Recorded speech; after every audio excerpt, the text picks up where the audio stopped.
ایک بھائی نے کویسچن کیا تھا، ایک مجھے کلپ بھیجی تھی جس میں ایک عرب شخص تھا، وہ اونٹنی کا باقاعدہ، اونٹنی پیشاب کر رہی تھی، وہ پیشاب لے کر اس کو پی رہا تھا اور اپنے چہرے پہ مل رہا تھا، ہاتھوں پہ مل رہا تھا.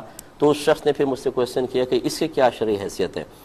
دیکھیں مسئلہ یہ ہے کہ نبی کریم صلی اللہ علیہ وسلم جب مدینہ منورہ تشریف لے کر آئے تو شروع میں اس کی آب و ہوا بہت سے لوگوں کو راس نہ آئی. تو ایک عرینہ قبیلہ تھا، وہ اس کے اہل تھے، اہل عرینہ کہلاتے تھے. وہ آئے سرکار کے پاس، اسلام قبول کیا تو ان کے پیٹ پھول گئے، مطلب آب و ہوا کی وجہ سے. تو رحمت کونین صلی اللہ علیہ وسلم نے حکم ارشاد فرمایا کہ ان کو مدینے سے باہر جہاں صدقات کے اونٹ بنتے ہیں، جو زکوٰۃ وغیرہ کے اونٹ جمع کیے جاتے تھے، وہاں لے جائیں اور وہاں کی اونٹنیوں کے دودھ میں ان کا تھوڑا سا پیشاب ملا کر ان کو پلایا جائے تو یہ شفا یاب ہو جائیں گے. یہ نبی کریم صلی اللہ علیہ وسلم نے یقیناً اللہ تبارک و تعالیٰ کی طرف سے وحی کے ذریعے یہ طریقہ علاج تجویز فرمایا. یہی وجہ ہے کہ اس سے پہلے کسی کے لیے نہیں ہوا، نہ اس کے بعد کسی کے لیے ایسا کیا. تو یہ وہاں گئے، انہوں نے وہ اس طرح پیا تو واقعی ان کو شفا ہو گئی، اور پھر یہ سارے اونٹ ہانک کر لے گئے تھے، مرتد ہو گئے اور ان کا ذہن خراب ہو گیا. بعد میں ان کو سزا وغیرہ دی گئی.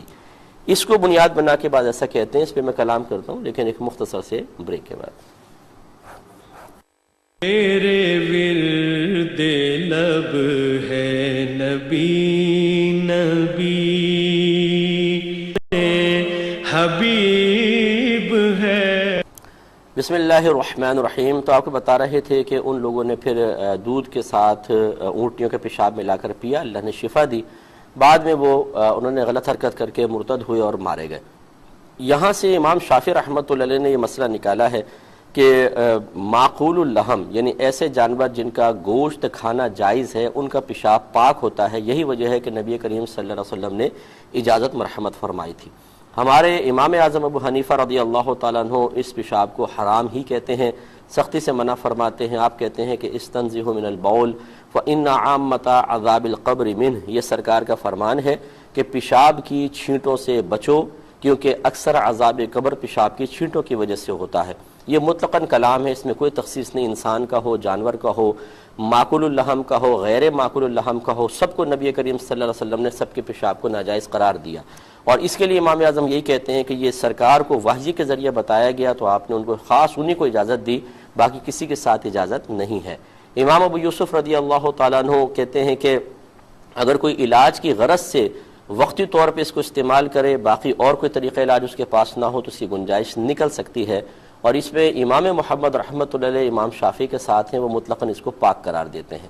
تو بس جس عرب کا وہ بھیجا تو وہ اصل میں بیماری کے لیے اگر ایسا ہو کہ کوئی اس کے پیشاب کو استعمال کرے تو شرعاً جائز ہے، یا پھر وہ ان لوگوں میں سے ہوں گے جو مطلقاً پیشاب کو پاک کہتے ہیں تو وہ کہتے ہیں اونٹنی کا پیشاب بالکل پاک ہے، لیکن پھر بھی یہ نظافت کے خلاف ہے کہ آپ اس کو لے کے منہ پہ ملیں اور اس کو پئیں اس طریقے سے جیسے پانی پیتے ہیں.